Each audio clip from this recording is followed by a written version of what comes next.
Gen Z are much less willing to give up their entire life for their career. They want a different perspective. They want to have a business on the side. And many organizations are encouraging them now because that is great for innovation. That's great for creativity. Walking meetings are a huge thing now, and they have been shown to make you 81% more creative. So in fact, not having your meeting in a meeting room, getting outside into nature and walking, which has become very, very popular, I know, in places like the UK and Europe, is going to make your employees 81% more creative without doing anything else. Welcome to another episode of Team Anywhere, where CEOs, leaders, and experts at building teams, companies, organizations, and amazing cultures share how to lead from anywhere in the world.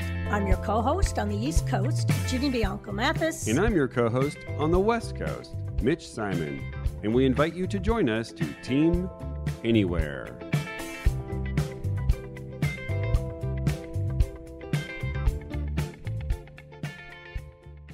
Hello and welcome to another episode of Team Anywhere. I'm your host, Mitch Simon on the West Coast. We actually have a guest today on the East Coast. I won't tell you the East Coast of what yet, but I'm your host here on the West Coast, and I'm looking forward to this podcast. Today on the program, we have Dr. Libby Sander. Libby's an internationally renowned academic expert on the future of work and the workplace, and the MBA director and assistant professor of organizational behavior at Bonn University. She is a leading thinker on understanding the future of work and how we can reimagine work to live more meaningful and creative lives. She has spoken at TEDx and is an agenda contributor at the World Economic Forum. Libby, welcome to Team Anywhere.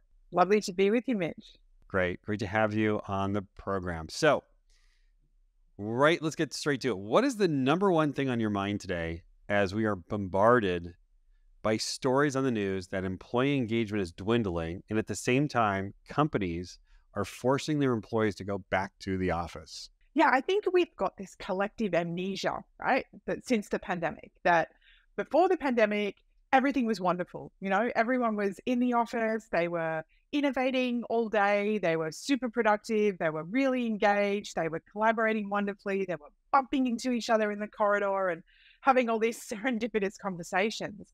And we know from the research that that isn't true. So I think, going back to the office might address some things, but it's not addressing the bigger, deeper issues that are really underpinning what's going on with the change of work at the moment.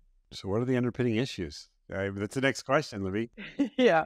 I think during the pandemic, people really changed their definition of success and ambition because they suddenly thought, look, I don't know if there's going to be another pandemic next week, hopefully not in the next 100 years.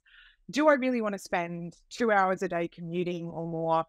Do I want to spend 10 hours a day or more at the office? Who knows? I might not even be here. So should I really focus on what else I want to do in my life? So we kind of had this pie where most of the pie was taken up by salary and job title. And they were the things that people really cared about in this race up the corporate ladder. And suddenly people are going, you know what? My work is still important to me, but so are other things. Spending more time with friends and family, maybe pursuing other business ideas, other interests, and just having a better balance. I think that was really brought into stark relief. And so this is like a real existential crisis right now. If we've sort of reached peak industrialism, as Seth Godin talks about, then what's next? We've got less labor entering the market than, we've ever had. And so probably the dynamics are never going to go back to the way they used to be in the model and the way that was premised and operated. And so I think it's a huge adjustment for organizations. So just yelling at everyone to go back to the office is not going to solve anything because the good talent are the ones that lead the market and they are voting with their feet right now. So are these CEOs, managers, esteemed business leaders? Why are they saying you must go back to work? Because they have amnesia, but what are they thinking in their minds? And is it correct? So what's interesting is if we look at managers and leaders, especially the further up the hierarchy you get in terms of CEOs, they're of a particular age and demographic. And for a lot of them, this isn't their fault. They've only managed or led in one way. That's the only way they've ever known how to do it. It's like, I have people in the office around me. That's the way I operate.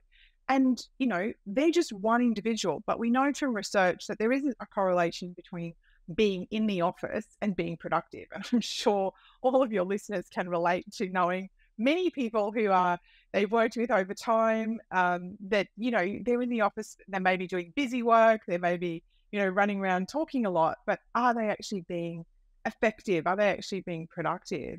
And so, generations coming to are changing in the way that they have changed, in the way that they work, the way that they communicate, the way that they collaborate. And so this idea that I have to see you to manage you isn't true. And, we also forget that multinationals have been doing this for decades. They have been managing remote and non-co-located teams very successfully for a very, very long time.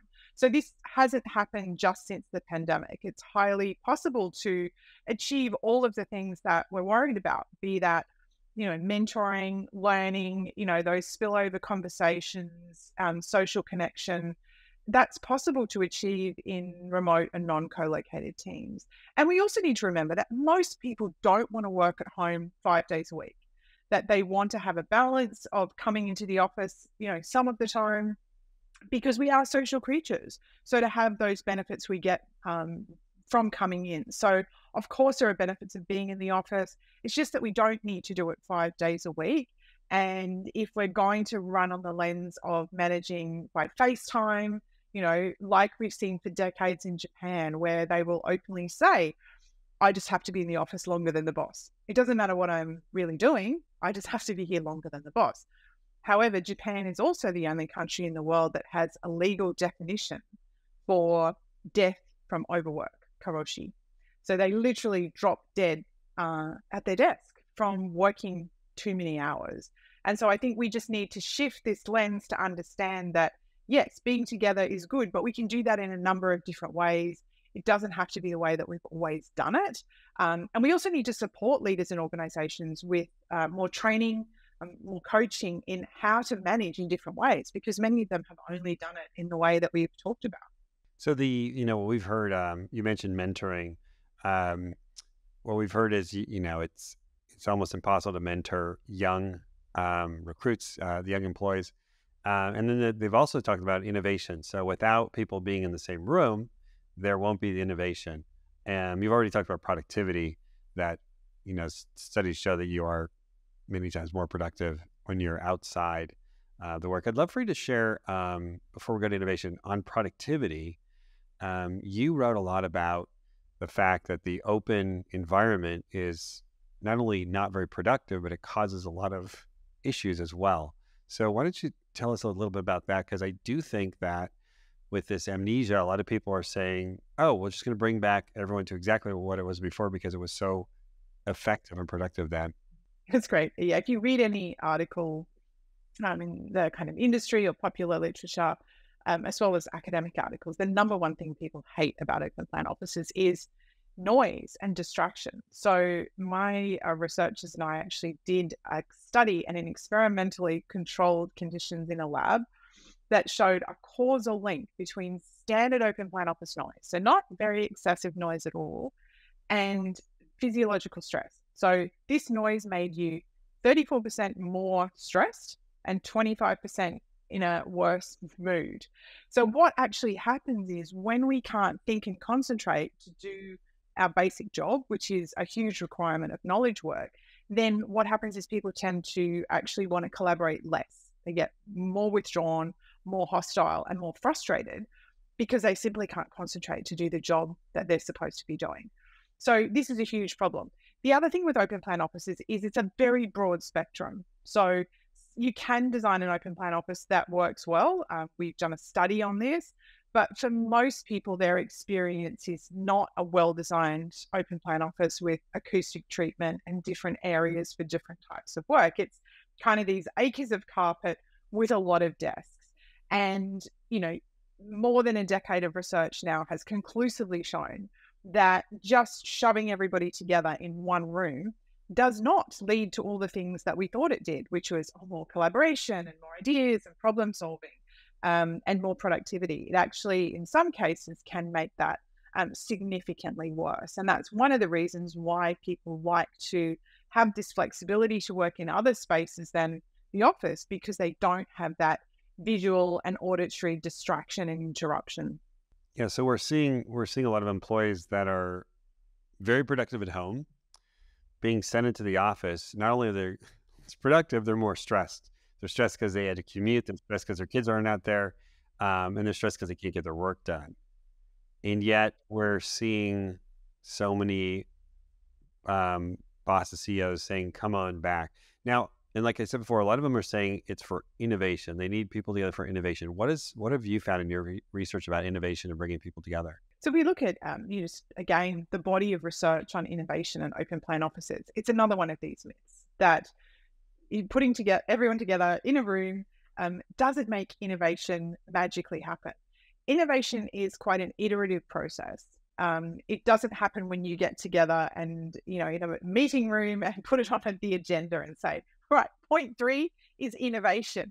Okay. Innovation comes from a lot of spillover. So we see, if we go back to Jane Jacobs' fantastic book, Death and Life in American Cities, she talked about the value, for example, of walking around in the city and getting these different input and ideas. I know people that work from the Met, for example, getting this spillover innovation. It's not something that we can put on the agenda. There's different parts to it. There's the generation of creative ideas, which is, what's a novel and useful ideas. And then there's a whole range of things that happen after that. So innovation requires a range of different inputs, but just having everyone in one office in your organization without any other external input isn't the way that works. So if we take Lego, for example, at the end of their innovation process, they're extremely secretive, right? So if you go to the headquarters in Billund and you try to film the building, it's like this big amphibian and it has these big metal screens that just kind of close over and you can't sort of look inside or film. But at the start of the process, Lego understands that they need to let go of the assumption that they know what the problem is or what their customers actually want. So one example is they would go to a place like South by Southwest, which is a very multidisciplinary festival. You've got tech, you've got writers, poets, musicians, business people, which is fabulous. I think we need a lot more of those types of things. And they'll just kind of get one of their employees together in an open space with some music and, a table, and they might have a few prototypes or ideas of things they're working on. And then they will crowdsource ideas from people coming by. So from a poet, from a musician, from a business person, a tech person, they're all going to have really, really different ideas.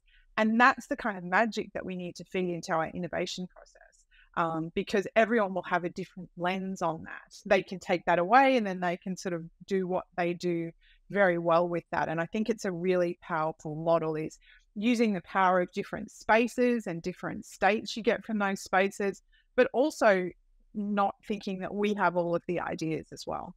So like what I'm hearing is if you want to be more effective, don't go to the office. If you want to be more innovative, absolutely leave the office. Yeah, and just on that, Mitch, actually, walking meetings are a huge thing now, and they have been shown to make you 81% more creative. So in fact, it's not having your meeting in a meeting room, getting outside into nature and walking, which has become very, very popular, I know, in places like the UK and Europe, is going to make your employees 81% more creative without doing anything else. So, it's just thinking differently about this stuff. Hey, we're taking a quick break to remind you to support our podcast by hitting the subscribe button and leaving us a review. Your feedback means the world to us, and it helps us continue to bring you more engaging and thought-provoking content for leadership and remote work. So what would be the reasons why you would go into the office? Like, what are you finding? When I'm hearing you say it's not every day, but let's say you do decide on the magic number and you do come into the office. What do you see as are the, circumstances or the agenda items, or what works? So you say we really need to spend the time and money and interruption to get people together. Look, I think it's also having this flexibility on this spectrum. Some people, a small percentage probably realistically work really well remotely all of the time. They just don't need or want to be around other people. And at the other end of the spectrum, there are people who want to be in the office all the time because they need that structure. They enjoy that structure. They can't or don't want to work from home for whatever reason. Maybe it's more distracting for them to do that. But what we're finding for those people in the middle is they are coming for the experience of that. Of being in the office, of being around their colleagues, that social cohesion. Meetings face to face are much better. Let's be honest, like meetings are not very fun. But again, it often comes down to that team level. Some teams will have a dynamic where they have a lot of synchronous work that they need to do at the same time. They just enjoy being together more. So the successful organizations are kind of leaving it at that team level to say, what are the outcomes you need to achieve? Where are the spaces that are going to best support you to do that? And then allow them to work through that. Mentoring is important, learning is important. And there are certain types of jobs where, that can best be done in the office. It's hard to get that spillover. But again, we have a range of spaces across the city if we look at a distributed workplace where that can happen. And so I think that's where we're seeing this real shift. And organizations like LinkedIn, who redesigned their San Francisco building to have 75 different types of spaces where you could work. Not everyone has a checkbook like that, but you can use the city in that way. You could go to the local museum, you could go to a library, you could go to a co-working space, you could walk outdoors and have a meeting. So every organization has this ability to access creative spaces to support what they're trying to do. So I love that idea of the team deciding, because I do a lot of courses on the responsibility of the team member to really support the team. I love the idea of saying to the team, so team X or whatever, you decide what's most productive for you. And then it's almost like you would almost need someone like yourself, Libby, to kind of say, okay, so here's like the menu of surroundings that will actually help you be more productive, which leads me to my second question, my 37th question. So you wrote your PhD on the empirical study of how our physical environments influence our psychological and physical states. And then I saw that you wrote a paper on how we should focus on work states instead of workplace. So tell us all about that thinking, because that is very fresh thinking. When I was doing my PhD, I looked at the research, and there's a ton of research on specific things like what effect does nature have on us, physiologically, in terms of stress, in terms of creativity. So we know a ton about that. We know a ton about what lighting does to us. We know a ton about what air quality does to our brain. Just improving the air quality by spending $7 per person in an office actually will make you 20% smarter. So that's something we should all think about. However, there wasn't really any research that looked at the whole environment, because when you go into work, Mitch, there's not just one plant, there's not just some fluorescent lighting, there's not just, a few couches over there. You are reacting physically and psychologically to that whole environment. And we really didn't know very much about that at all. So what I did was need to understand, what are the reactions we need to have from the office? What are the most important reactions we need in order to get these outcomes like productivity, collaboration, engagement, and many others downstream. And so what I found was there are 3 reactions that are the most important. Firstly, you have to be able to focus and concentrate. That sounds very obvious, but as we've seen with the open plan research, it's not very common. The second one was that we actually need to be in spaces that inspire a sense of beauty or inspire a sense of awe and wonder. So that's a fundamental human need. Even for people who think, oh, look, I don't care if I work in a cardboard box. Our research actually showed, you do. Like, your brain is still attending to this environment, and you're going to be better off if it inspires this sense of beauty. It can improve your creativity and your mood. And then the third one was about being able to connect when you choose to. So you don't need to do all 3 at the same time. But these are the things that we need to think about when we're designing workspaces and also our day. So if you want to do creative tasks for a day, if you've got to do something that's very, concentrated where you don't need interruptions, if you want to do something that is really connecting with others and collaborating on problems, you need different types of spaces to support those states. So our thinking should first be, what do I need to achieve, or what does our team need to achieve today? And then what's the type of space that's best going to support that? Because for the majority of people and the majority of companies, one office sitting at one desk all day is not going to be able to provide those inputs that you need to achieve the state. So a great leadership coach would say to the CEO, okay, before you decide that everyone's coming back 1 day a week or 3 days a week, or I don't even know what the X days a week, I don't know where that came from actually. I think our old model is 5 days a week. I think what you're sharing is to say, what do you want to achieve? And also, what does each team need to achieve to get to what you want to achieve, and look at it that way. And then your number one is focus and concentrate. I think we all grew up working in places where we just could not focus and concentrate. And it's, in most bosses said, just grin and bear it. Do your work, put your head down.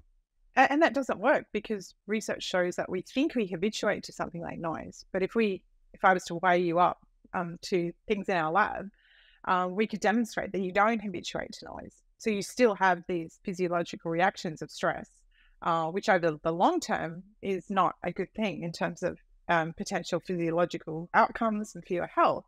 But it also makes you in a worse mood. And I don't know about you, Mitch, but when you're not in a good mood, I don't really feel like collaborating. I don't feel like coming up with great new ideas.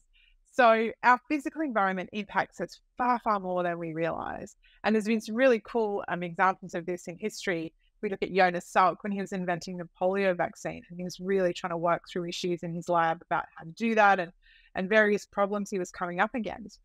And he said he used to go to the Basilica at Assisi in Italy, and that the beauty, the power, the design of that space would actually help him have breakthroughs in his thinking to solve the problems in developing that vaccine. And so that, there are a range of stories like this that we just don't realize. Sitting in a grey office with grey carpet in an odd dead plant with a noisy co-worker who's fighting with their partner at lunch on the phone and eating tuna salad. It's actually not very productive. Well, tuna salad. I like tuna salad. Let me ask you this then, because it's in the papers a lot today. We have we have too many office buildings now. And, with your knowledge on space, should we just blow up all these office buildings? Are they a dinosaur? Will they not help people be happy and productive? What's your thinking on that? This is a great question. And what we need to think about is that people have wanted to be in cities for centuries, pretty much, for a very, very long time in humanity. And there's a good reason for that. Certainly in terms of entertainment and culture, and connection and ideas. But most modern cities don't do a great job of this. And of course, there are some great examples and great districts and cities that break this. But if you just have pretty much a city that is large office towers broken up by the odd chain coffee shop or chain restaurant, it doesn't make for a very interesting, diverse, engaging, culturally interesting, artistically interesting place that people want to be in. And a really good example of this was the financial district in New York after 9/11. So before 9/11, most of the real estate in that space was taken up by banking, insurance, and government relations, some real estate, and nobody lived there, right? So you'd go home at 5 o'clock or whenever they ended up actually going home, and there was just nobody there. It was a very uninteresting space. And after 9/11, what companies realized was that clustering actually increases risk, aside from anything else. And so there was a real intention to change the dynamic of the financial district. And so now I think there's over 55,000 people who actually live in the financial district in New York. There's a dog walking club that meets out the front of the stock exchange every morning. There's more independent retail, independent restaurants. So it's a much more interesting and diverse place. And that's what we should be aiming for. So, office buildings can be converted into other things. There are, issues around that, of course. But if we look at, many Western cities have issues around, housing affordability, supporting innovation, supporting new enterprise, supporting artistic endeavor, then we need to look at a lot more mixed use buildings. There's some really good examples of this. One I was reading about recently in Japan. So rather than just these singular buildings, which we know are very underutilized in terms of how often people occupy them, even before the pandemic, we have a huge opportunity to recreate the city to be a much more interesting place, because a place where everyone just pours in the morning, goes to their office building all day, maybe gets a couple of coffees and then commutes out at the end of the day. That's not going to be a great thing for our cities in the long term either. Yeah, I know here in San Diego, one of the builders is launching their first retail office residential building in downtown San Diego, which is really, really very interesting. Okay, so outside of the LinkedIns and the Googles who have billions of dollars to buy more plants, what companies are you seeing that are getting this right? What are some examples of companies that have said, okay, I think we've listened to Libby, she's a doctor, and we're going to revamp our workplace. What is your formula for making it work? So one of the great things that we've seen, even though they might not be everyone's cup of tea, with the reality TV shows about design, and there's whole channels now and there are, people redesigning their house and all kinds of things, is that it's made design quite democratized, right? So you don't necessarily need an architect. You don't need to spend millions of dollars. And IKEA has a whole commercial division now to help you redesign your office. So I guess the first thing is to think about what is the type of work that gets done in this place, and what are the type of people who work here, and enroll them in that process. So the best office designs always come about where there's a co-creation process. So what do we need to do? What type of zones or spaces do we need in this office in order to do the type of work? Because that's going to vary dramatically between industries. And then you can go to IKEA. You can do all kinds of things. You don't have to spend millions of dollars. But the fundamental principles are, don't make it like a museum. So, when you go into a space, sometimes you see it looks like it's ready for one of those architectural digest magazines and everything's perfect and there's this one perfect sculpture over there. What works is when people can make changes, when they can sort of inject themselves into that space. So things like natural light are really important. If you can do outdoor space, that's really important. Fresh air, ventilation, yes, using nature, but you can easily do that yourself. That's not a difficult thing to do. Using what we call biophilic materials, which is closer to nature. So, materials with a lot of texture, timber, stone.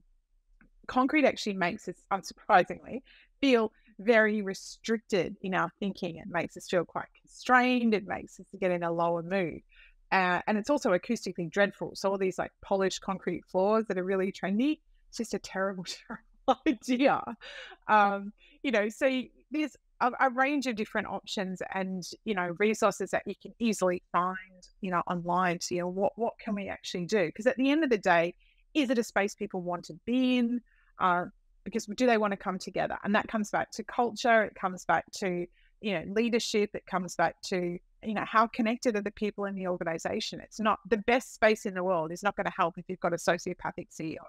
No one's going to want to come there. Yeah, no, that's true. Come see the sociopath. But I love your ideas of, most knowledge workers now have a lot of the emphasis of their work is on creativity. And, creativity is not painting a Monet, but it's actually, all the different ideas that are generated. And so what companies should be looking for is how to really design their spaces to be inviting, and also to be productive. Yeah, so not everyone wants beanbags or slippery dips. I think that might be an exclusive Google thing that most companies don't want, or it doesn't align with their work or their culture. But there are many other things that do. And we're seeing a real domestication of the workplace. So it does feel, welcoming. It does feel like somewhere that you actually want to be. It doesn't have to be sterile and grey. You can tell I don't like grey. I can tell you don't like gray, cement, and we're sorry for those people who love beanbags. We have nothing against beanbags. No, I like beanbags too. But if you take a law firm and you say, here, lawyers, go sit on these beanbags, they're going to look at you like you have two heads. They're just probably not going to be really into that, True. One of my last questions is, I actually just got off a podcast with a Gen Zer, a 24-year-old writer. What is Gen Z telling us about workplaces that work? And how can we get the most out of this youngest generation? Gen Z, it's funny, if we look across the generations, on the whole, people want the same kind of things from their workplace. The younger generations don't necessarily, of course, have the networks that, older generations have. And so they need help and support to create that. It's difficult to create relationships in business online. That's much better done face to face. But that can be done in all kinds of ways, in coffee shops, at conferences, in mentoring sessions. So they certainly need that support to build those relationships and to understand, how business works. Because if you've never worked in an office, it's difficult sometimes to understand that. So, we do need some face-to-face time. But Gen Z are much less willing to, again, and this has shifted with the other generation since the pandemic, just give up their entire life for their career. So they really have seen perhaps what happened with their parents back in the GFC, and that there really isn't any loyalty from organizations to their employees, regardless of how long you work, is their view in many cases. That's of course not true for all organizations. And so they want a different perspective. They want to have a business on the side. And many organizations are encouraging that now, because that is great for innovation. That's great for creativity. In Japan, the government's actually encouraging their employees of big corporates to work at several different corporates to try and increase innovation, because that's a huge problem in Japan. And because they've had this model for a very long time of working for one employer. So doing multiple things is a good thing for companies, where we used to restrain people and say, you can't do anything else except work for us. That's actually bad for innovation, and it's bad for engagement. So they want to be able to try lots of different things. They want to have flexibility. That's certainly, top of the list. But, I get annoyed when I hear people say, all Gen Zs are, lazy, because if I look at the undergraduate students and, in our business school, and, I could tell you dozens of examples of, these incredible young people who are working hard and doing incredible things, both in starting their own businesses and then working in a more traditional path as well. That's great. So do you have any books coming out? So I am writing a book. Okay, great. I am writing a book about the workspace. But before that comes out, I'm actually going to have a guide that people can buy, pretty inexpensively, to say, what can I do? How do I understand what I need? What kind of state I need for my job? How do I achieve that state? And then how do I select a workspace to do that? And how can I do that with my team? So that's going to be coming out pretty soon. Pretty soon. Please let me know, and maybe we'll come back and do another podcast so you can talk about that guy, because I do think that is definitely a missing piece. You're having us look at all the avenues which we wouldn't necessarily look at. And I think they're the most beneficial. So where can we find you? Where can we read about you? Where can we get in touch with you, Libby? Yeah, so you can get in touch with me on my website. It's libbysander.com. I also have the rethinkproject.com, which I do some different things around this kind of space as well. And you can find links to me on Instagram and Twitter and all the usual places on my website as well. Great. Well, thank you, Libby. Thanks so much. Pleasure to be able to connect with you all around the globe. And I want to thank you so much for your time and the work you do. And I want to thank our listeners. Please share this episode with your friends, your colleagues, your family, and we'll see you next time on our next episode of Team Anywhere.